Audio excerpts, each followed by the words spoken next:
Hi Osage kids, welcome back to The Mouse and the Motorcycle by Beverly Cleary. I'm here with my friend Ray again. Hey Osage kids, how are you? Do you guys remember the last chapter where Ralph had to take charge? He had to make a plan because the hotel workers realized there were mice and they knew they were going to be setting traps for them, trying to get rid of them, and they were very, very worried. And Keith and Ralph, they set up a plan and they're going to stay hidden for a little while, kind of lay low until hopefully this time passes and the people won't worry anymore that they have mice. So let's see what happens. Looking forward to it. All right, this is called The Anxious Night. Of course it's anxious because they feel like, they're being hunted by the humans. And let's see what happens. At first, Ralph's scheme worked. Keith delivered the promised bacon, toast, and jelly. The mice ate sparingly and laid aside the leftovers against the day Keith must leave the hotel. So they were preparing and leaving the leftovers for that time when Keith wouldn't be able to give them room service anymore. Okay, once I get my glasses fixed. There we go. Ralph's mother continued to worry about tipping room service. I want to do the right thing, she insisted. There must be some way we could manage a tip. The mice dared not leave the nest to search for small coins that might have rolled under beds and dressers. It was late in the afternoon when Ralph heard Keith and his parents returning to their rooms. Very quietly, so that his toenails did not make scrabbling sounds in the woodwork, he slipped to the knothole and peeped out in time to see Keith flop down on the bed. Do I have to go down to the dining room for dinner? Keith asked his mother and father. I'm not hungry. Oh, thought Ralph, there goes dinner. I told you not to eat the whole bag of peanuts so close to dinner time, said his father. I didn't eat all of it, said Keith. That's good, thought Ralph. At least there would be peanuts for dinner. You'll feel better after you get washed up for dinner, said Mr. Gridley. Hurry along now. When the parents had gone into room 216, Ralph noticed that Keith seemed to drag himself off the bed. He walked to the wash basin, turned on the cold water, moistened his fingers, and wiped them over his face. Then he turned off the water and gave the middle of his face a swipe with a towel, which he returned to the towel rack in such a way that it immediately fell on the floor. Keith did not pick it up, but there was nothing unusual about this. Boys rarely picked up towels. What was unusual was that Keith returned to the bed where he had sat down and stared at the wall. He did not play with his cars. He did not eat the rest of his peanuts. He just sat there. What do you think, Ray? I don't know. Maybe he doesn't feel well. Maybe he's tired. Well, that's a very interesting thought. Let's see what we find out. Ralph stuck his head out of the knothole. Anything wrong? He asked. Ralph, oh, hi, answered Keith listlessly. I feel sort of awful. Say, that's too bad, Ralph ventured a little farther out of the knothole. I know what you mean. Thinking about the motorcycle makes me feel awful too. It's not that kind of awful, said Keith. I feel awful in a different way. Sort of my insides. Think you'll make it to dinner? Asked Ralph. Oh, I guess so. There was no enthusiasm in Keith's voice. Anything I can bring you? Whatever's handy, said Ralph, who hesitated to place an order when he could see that Keith did not feel like going to dinner at all. We are sort of depending on you. The housekeeper found all those sheets I had to chew through to get out of the hamper, and I understand she got pretty excited about mice. We are lying low until the whole thing blows over. A smile flickered across Keith's face. Don't worry, I won't let you down. I saved you some peanuts. I thought that they might be a handy for storing. Gee, thanks, said Ralph. Keith got slowly off the bed and poked the peanuts one by one through the knothole. When he had finished, Ralph popped out again and said, "Thanks a lot." Keith smiled feebly and flopped down on the bed once more. Ralph went to work moving the peanuts away from the knothole to make room for whatever dinner Keith brought. He felt it would be fun to be surprised by the menu this time. It was something of a shock to find that dinner, which was stuffed through the knothole much earlier than Ralph expected, consisted of a couple of broken soda crackers. Ralph poked his head out to see if more was coming, but Keith was getting into his pajamas.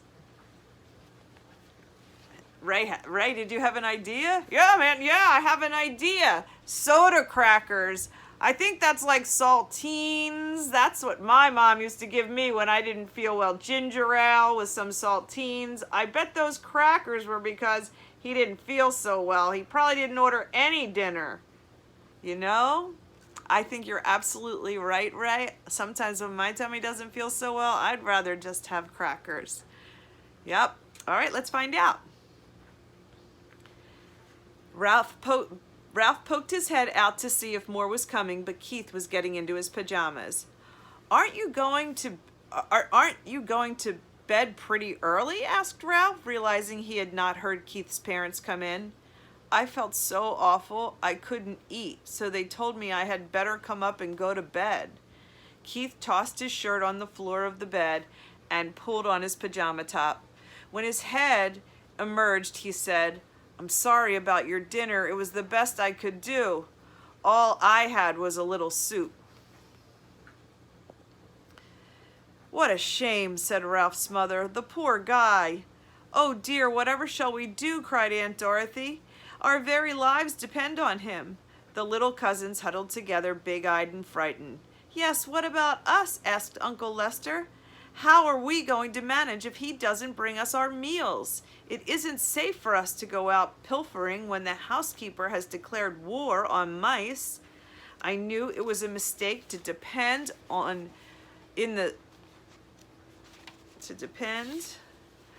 people," said Aunt Sissy. "We'll manage somehow. We've always have." Ralph's mother was trying to be brave, but Ralph could see how worried she was. After all, he did bring us a supply of peanuts. We should be grateful for that. He didn't bring many peanuts. Uncle Lester did not sound the least bit grateful. "The greedy fellow is probably ill from stuffing himself with nuts. He should have saved for us. Serves him right." "Now, Lester," fussed Ralph's mother, "the boy had a right to eat his own peanuts, but I do wish he hadn't been quite so hungry." Ralph returned to the knothole. Keith was lying in bed with his sports car in one hand. "How do you feel now?" asked Ralph. "Awful," said Keith. Before Ralph could reply, footsteps in the hall warned him that Keith's parents were coming. He drew back inside the knothole where he could observe without being seen. Mrs. Gridley paused by her son's bed and laid her hands on his forehead.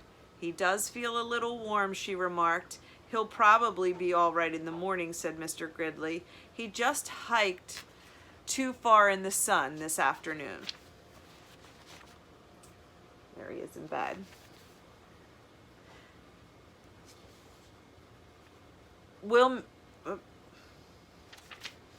I hope so. The boy's mother sounded less certain. Mr. Gridley filled a glass at the wash basin and brought it to Keith. "Here, son, drink this." When Keith had drunk the water, he fell back on the pillow and closed his eyes. His parents went quietly into room 216. When it was good and dark, Ralph ventured through the knothole. He could hear Keith's breathing deeply, and he knew that he was asleep. Since he had no one to talk to, he found this little crash helmet where he had hidden it behind the curtain, and after he had adjusted the rubber band under his chin, he climbed up to the windowsill to look out into the world beyond the hotel and to dream about the lost motorcycle. From his perch on the windowsill, Ralph saw that the parking lot held more cars than usual. This meant that the motels back on the highway were full and travelers had followed the signs pointing to the Mountain View Inn. He could hear the holiday weekend activity in the halls too. People walking up and down, luggage being set with a thump on the floor, keys rattling in locks. Gradually, as the night wore on, the hotel grew silent, more silent than usual, for now even the second-floor mice were quiet. There was no scurrying, scrambling, or squeaking inside the walls. In the silence, Keith tossed in his sleep and mumbled something that sounded like motorcycle. In a moment, his mother slipped through the doorway, pulling her robe on over her nightgown. Ralph hid behind the curtain, peeping out just enough to see what was going to happen. She laid her hand on her son's forehead and murmured, "Oh dear." Almost at once, she was joined by Keith's father, who was tying the belt to his bathrobe. "What's the trouble?" he asked. "Keith has a fever," answered the mother. "He's burning up." Ralph was shocked. The boy really was sick. It was not too many peanuts or too much hiking. The boy was really and truly sick. The father turned on the lamp on the bedside table, and he too laid his hands on the boy's forehead. Keith opened his eyes. "I'm so hot," he mumbled. "I want a drink." His mother pulled back a blanket while the father brought a glass of water and held up his son's head so he could drink part of it. Ralph watched anxiously, but this time he was not selfishly concerned about room service. He was concerned about Keith, the boy who had saved him from a terrible fate in the wastebasket and who had trusted him with his motorcycle, the boy who had forgiven him when he had lost the motorcycle, and who had brought food not only for Ralph, but for his whole family. "We'd better give him an aspirin to bring down the temperature," said Mrs. Gridley. Mr. Gridley started toward room 216, stopped and snapped his fingers as if he had just remembered something. I took the last one back in Rock Springs, Wyoming," he said. "I had a headache from driving toward the sun all afternoon. I meant to buy some more when we stopped, but I didn't think about it again until now." "I should have thought of it myself," said Mrs. Gridley. "I knew we were almost out." "Never mind, I'll get some." Mr. Gridley picked up the telephone, listened, shook it, listened again, and said, "That's peculiar. The line seems to be dead." "They must disconnect the switchboard at night," said his mother. "But surely there is someone on duty at the desk downstairs. Every hotel has a night clerk." "I'll go find out," said the father, and slipped out the door into the hall. "I'm so hot," mumbled Keith. "I'm so hot." His mother wrung out a washcloth in the cold water and laid it on her son's forehead. "You'll feel better as soon as we get you an aspirin," she whispered. The minutes dragged by. "What's keeping him?" thought Ralph. "Why doesn't he hurry?" The old hotel snapped and creaked. Keith rolled and tossed, trying to find a cool spot on the pillow, and his mother wrung out the washcloth in more cold water. "When's Dad coming?" asked Keith, his eyes bright and his cheeks flushed. "In a minute," soothed his mother. "He'll be here in a minute." "I wish he would hurry," thought Ralph. Still, the minutes dragged. Finally, footsteps were heard in the hall, and Mr. Gridley returned to room 215. "He's here with an aspirin," whispered Mrs. Gridley to Keith. "At last," thought Ralph. "I thought he would never come." Mr. Gridley shook his head. "There isn't an aspirin to be found any place." He sounded thoroughly exasperated. First of all, the night clerk was sound asleep on the couch in the lobby. I had a dickens of a time waking him up, and when I finally did manage to, he couldn't find an aspirin anywhere. "Oh no!" exclaimed the mother. "Oh no!" echoed Ralph's thoughts. "What about the little gift shop off the lobby?" asked Mrs. Gridley. "It must sell aspirin." "Locked up tight, and the clerk went home with the key," answered Mr. Gridley. "Oh dear!" "The night clerk was really very nice about it," said the father. "He even came up and looked in the housekeeper's office." "How far is the nearest drugstore?" 25 miles back on the main highway," answered the father, "and it closed at 10 o'clock, and it doesn't open again until the morning." The mother held her watch under the lamp. "And it's almost 1 o'clock. It is hours until morning." She crossed the room to wring out the washcloth again. "What will we do?" "What can we do?" asked the father helplessly. "I even telephoned the doctor, but there's been a bad accident back on the highway, and he can't come. The night clerk said he would telephone the milkman before the before he starts his route at 6 and ask him if he can bring some aspirin, but he won't get here until 7 or later. All we can do is wait. Oh my goodness, poor kid. He's got a high fever and he needs some medicine, and the medicine is just not available. They don't have any aspirin in the hotel, and there are no doctors available, so they're trying to... The story setting is a while ago, back when they actually delivered milk. They had milkmen bring milk every day to people's homes and businesses if they were a hotel, and they were going to ask the milkman to bring it. But still, that was 7 o'clock. So if it's 1 in the morning, it's going to take 6 hours at least before Keith can get any aspirin to help take his fever down. And his parents are very, very worried. I would be a little worried. I'm a little worried. I hope everything works out okay. Let's find out, huh, Ray? Keith tossed under the cold washcloth. Mom, I think I'd like to go to sleep now, he muttered thickly. I guess that is all you can do, said his mother, and she bent over and kissed his forehead before she turned out the light. Ralph did not even wait for the boy's parents to leave the room. As soon as the light was out, he leaped silently to the carpet, and by the time they had gone through the doorway to room 216, he had hidden his little crash helmet behind the curtain and was halfway through the knothole. Somewhere, someplace in that hotel, there must be an aspirin tablet, and Ralph was going to find it. He only wished he had the motorcycle so he could travel faster. Oh, that's such good news, isn't it, Ray?